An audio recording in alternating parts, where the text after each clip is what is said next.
Low. Hello students, how are you? Welcome to my YouTube channel. Students, आज के इस topic में हम डिस्कस करेंगे टॉर्क।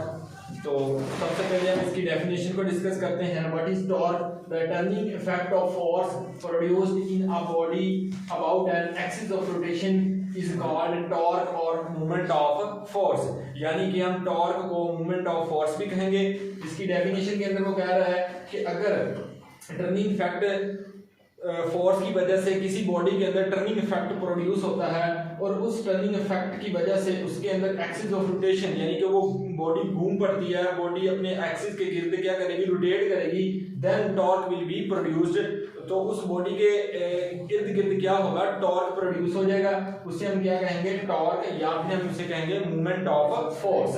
तो mathematically torque is equal to R cross F है। इससे इसकी एक और डेफिनेशन भी हम इस तरीके से कर सकते हैं, द वेक्टर और cross product of R and F, यानी कि position of vector R and force is known as torque. यानी कि the cross product of position of vector R and force, then the cross product is equal to the torque. तो ये सारे के सारे क्या है, एक वेक्टर कंपोनेंट है, यानी कि टॉर्क भी एक वेक्टर है, पोजीशन ऑफ वेक्टर भी, आर भी वेक्टर है और फोर्स भी वेक्टर है। तो हम कह सकते हैं कि टू वेक्टर्स का आपस में मल्टीप्लिकेशन लिया हमने तो हमारे पास एक वेक्टर क्वांटिटी ही आई है।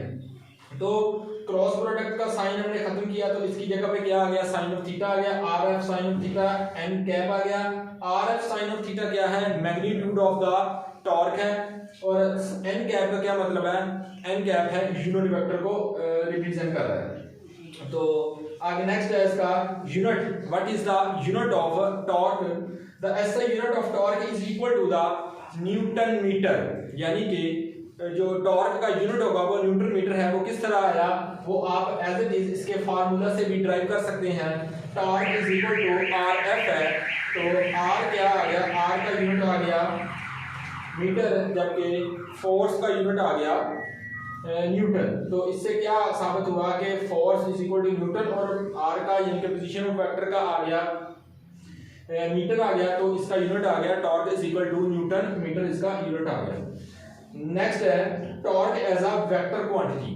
तो टॉर्क एक वेक्टर क्वांटिटी है, torque as a vector quantity and its direction is perpendicular to the plane of vector R and force F. तो इसकी डायरेक्शन एज इट इज क्या होगी, परपेंडिकुलर होगी फोर्स के और पोजीशन वेक्टर आर की। इन दोनों पे क्या होगी, परपेंडिकुलर होगी टॉर्क की डायरेक्शन। एक्सप्लेनेशन है, it is the if a nut is tied with a spinner, a turning effect is produced.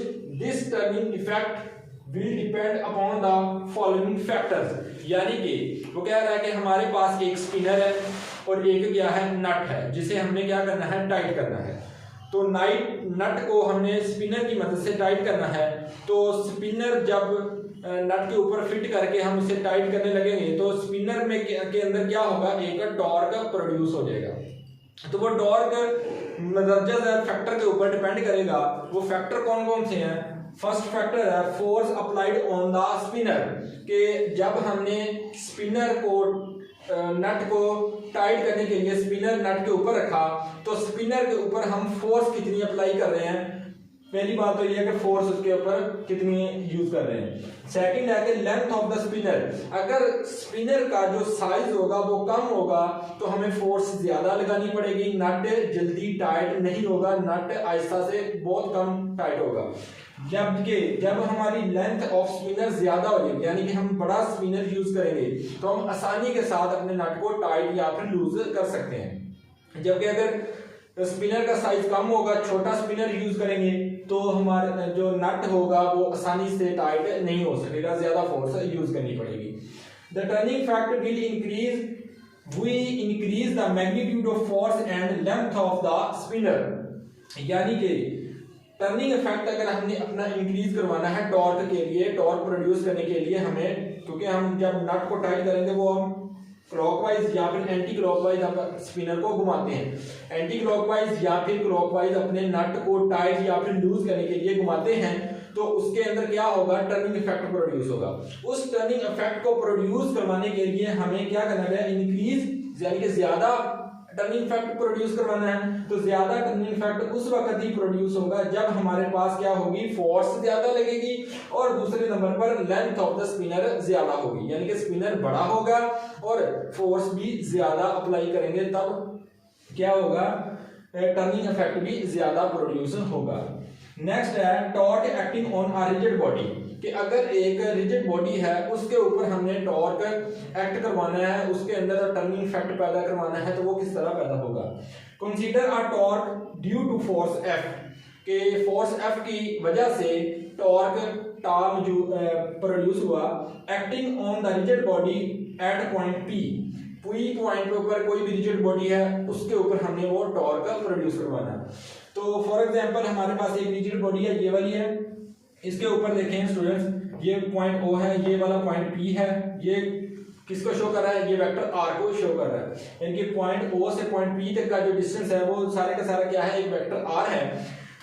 Point P से हमने क्या किया कि एक फोर्स F लगानी है, तो फोर्स F अगर हम लगाते हैं तो वो किस तरह लगाएगी। फॉर एग्जांपल मैं इधर खड़ा हूं तो मैंने किसी भी चीज को अपनी तरफ खींचना तो मैं इस तरह खींचूंगा, यानी कि वो क्या करेगा कि वो फोर्स F ऊपर की जाने जाएगा, तो फोर्स F ये आ गई, जबकि क्योंकि ये पॉइंट P है, वेक्टर R है, तो ये मूव किस तरह करेगा, डायरेक्शन इसकी किस तरफ होगी, ये along the axis of rotation होगा, ये एक्सिस जो क्या आ गया, F cos of थीटा आ गया, और F cos of थीटा से पॉइंट P की जानब हमने क्या लिया, एक परपेंडिकुलर डिस्टेंस लिया जिससे हमने नाम दे दिया F sin ऑफ थीटा दे दिया, और ये इनके दरमियान F के और जो इसके पैरेलल डिस्टेंस था उन दोनों के दरमियान में क्या आ गया, एक एंगल थीटा, यानी कि थीटा प्रोड्यूस हो गया।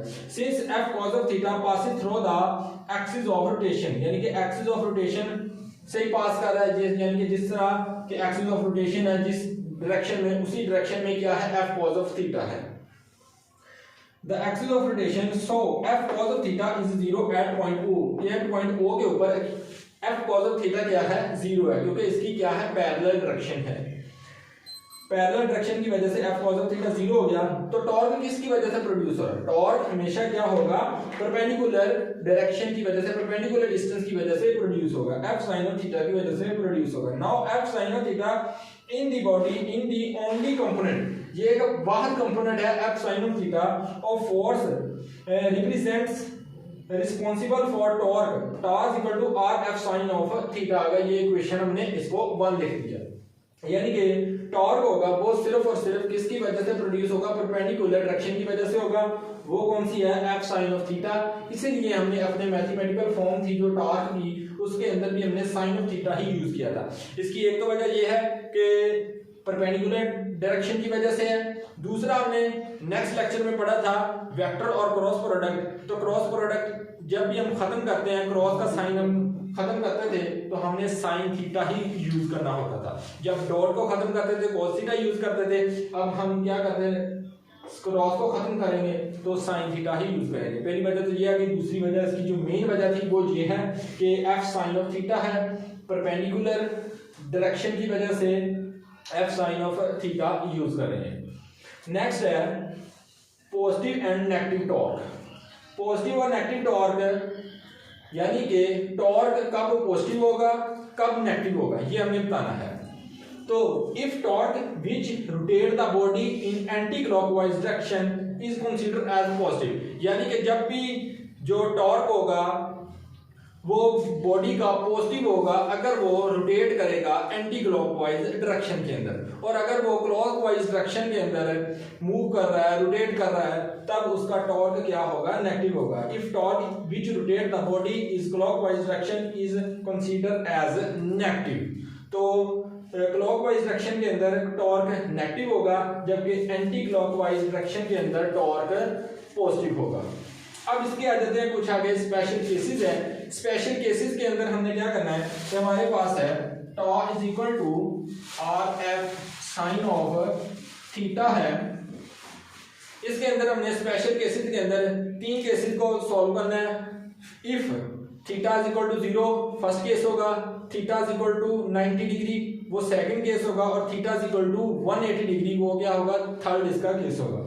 लेकिन सबसे पहले हम इसका फर्स्ट केस सॉल्व करते हैं। फर्स्ट केस है if theta is equal to 0, यानी कि हम ये जो साइन थीटा है, साइन थीटा क्योंकि एंगल आ रहा है इसके अंदर थीटा, अगर हम एंगल अपना 0 पुट करते हैं यानी कि पैरेलल डायरेक्शन के अंदर मूव करते हैं, यानी कि the force will be direction of R, यानी कि फोर्स और डायरेक्शन आर है, ये unit vector position vector R है, ये दोनों एक ही सीमत में है, यानी कि पैरेलल डायरेक्शन है इनके दरमियान पैरेलल डायरेक्शन होगी, यानी कि इनके दरमियान एंगल 0 होगा। तब क्या होगा, एंगल 0 अगर पुट करते हैं, साइन थीटा 0 पुट करते हैं तो साइन 0 इज इक्वल टू 0 ही आएगा। देन हमारे पास जो टॉर्क आएगा वो क्या होगा, 0 ही होगा इफ क्या पुट करेंगे थीटा इज इक्वल टू 0। लेकिन अगर हम परपेंडिकुलर डायरेक्शन की बात करते हैं, if theta is equal to 90 degree, then क्या होगा, torque is equal to R F आएगा if theta is equal to 90 degree आएगा। यानी कि हमने 90 डिग्री पुट किया, साइन 90 क्या होगा, 1 होगा, 1 को आर एफ के साथ मल्टीप्लाई किया तो आर एफ ही आ गया, तो ये इसका क्या होगा, सेकंड केस आ गया। Third case theta is equal to 180 put करेंगे तो टॉर्क क्या आ गया, 0 आ गया if theta is equal to 180 degree आ गया। तो स्टूडेंट्स ये था हमारा आज का टॉपिक टॉर्क। ये आपको अगर शॉर्ट क्वेश्चन में आ जाता है तो डिफाइन टॉर्क, तो आपने क्या करना है कि इसकी जस्ट डेफिनेशन लिखनी है, इसकी मैथमेटिकल फॉर्म लिखनी है और इसका यूनिट बता देना है कि इसका यूनिट क्या है। लेकिन अगर आपको यही क्वेश्चन 5 नंबर का लॉन्ग क्वेश्चन आ जाता है तो आपने एज इट इज ये सारे का सारा लॉन्ग क्वेश्चन लिखना है, जिसके अंदर फर्स्ट ऑफ ऑल आपने क्या करनी है, टॉर्क की डेफिनेशन, फिर मैथमेटिकल फॉर्म लिखनी है, फिर उसके बाद इसका यूनिट लिखना है। यूनिट के बाद आपने इसका ये बताना है कि क्या ये एक वेक्टर क्वांटिटी है या स्केलर क्वांटिटी है। तो जस्ट ये क्या है, एक वेक्टर क्वांटिटी है, तो आपने इसके मतलब बता देना, थोड़ी सी इसकी एक्सप्लेनेशन कर देनी है। एक्सप्लेनेशन के बाद आपने बताना है कि जो इसके ऊपर फैक्टर जो डिपेंड कर रहे हैं कि एक फोर्स और एक लेंथ ऑफ द स्पिन है, वो बताना है, वो क्या होंगे, इनको आपने डिटेल कर देना। फिर आपने एक रिजिड बॉडी ले लेनी है, रिजिड बॉडी के ऊपर आपने टॉर्क प्रोड्यूस करके वो बता देना है। बताने के बाद आपके पास क्या आ जाएगा, एक टॉर्क का फार्मूला आ जाएगा, जो आप जस्ट फार्मूले में वही लिखेंगे, ये आपने याद कर लेना है एज इट इज। लेकिन यहाँ पे आपने क्या किया, एक रिजिड बॉडी ली, रिजिड बॉडी से आपने क्या किया, ये वाला फार्मूला प्रोड्यूस कर लिया। उसके बाद आपने पॉजिटिव और नेगेटिव टॉर्क का बता देना है। नेगेटिव टॉर्क के बाद आपने क्या करना है, उसके 3 स्पेशल केसेस होंगे, 3 स्पेशल केसेस को आपने एज इट इज क्या करना है, लिखना है। If theta is equal to 0 degree then the torque will be 0, if theta is equal to 90 degree then torque will be R F, maximum torque होगा, और if theta is equal to 180 degree then torque will be 0 आएगा।